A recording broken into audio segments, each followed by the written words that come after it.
Dialogue national convoqué par le président de la République, le président du mouvement citoyen universel, Lamine Diack Diouf, depuis Saint-Louis, estime que le dialogue est nécessaire, mais il souhaite que ce soit un dialogue inclusif, approfondi et surtout national. On écoute sa réaction recueillie par Yves Tendeng. Nous sommes pour le dialogue, effectivement, mais nous aurions souhaité que cela soit un dialogue inclusif, exhaustif et national.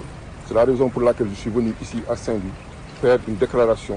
Saint-Louis qui a été la première capitale de l'AOF, la première capitale du Sénégal, qui a été une ville politique importante et qui l'est toujours. C'est pour montrer aussi que ce dialogue doit être national et qu'il ne doit pas être circonscrit uniquement au niveau de Dakar. Nous pensons que l'heure est grave.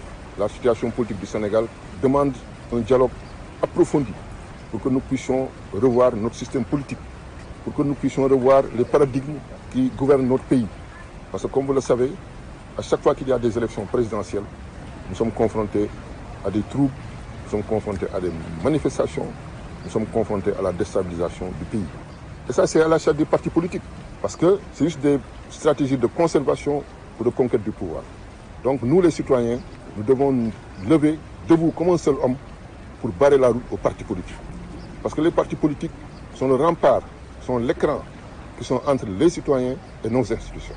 Et il n'y a pas de raison que les partis politiques gouvernent le pays, gèrent le pays à notre place. N'est-ce pas qu'on dit que la République appartient aux citoyens? N'est-ce pas qu'on dit que les citoyens, vous êtes souverains? Vous avez votre souveraineté. Mais alors pourquoi veulent-ils venir nous prendre notre pouvoir? Ils n'ont qu'à nous laisser nos pouvoirs. Les partis politiques doivent nous rendre notre pouvoir.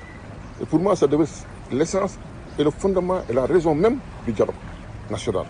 Parce que le jeu politique est biaisé. C'est les partis politiques qui gèrent le pays. Et à chaque fois qu'il y a des élections, nous sommes confrontés à des problèmes. En 1993, un juge constitutionnel a été assassiné. En 2024, un juge constitutionnel est accusé de corruption. En 2000, le pays a failli exploser. En 2012, vous avez vu ce qui s'est passé. Il y a eu des morts, il y a eu le 23 juin. En 2024, depuis 2021, le pays est en crise, il y a des troubles. Donc les policiers ont failli. Ils déstabilisent le pays pour des problèmes personnels, pour des problèmes de pré-bande, pour des problèmes de position, pour des problèmes d'intérêt de parti. Donc nous pensons qu'il faut arrêter cela.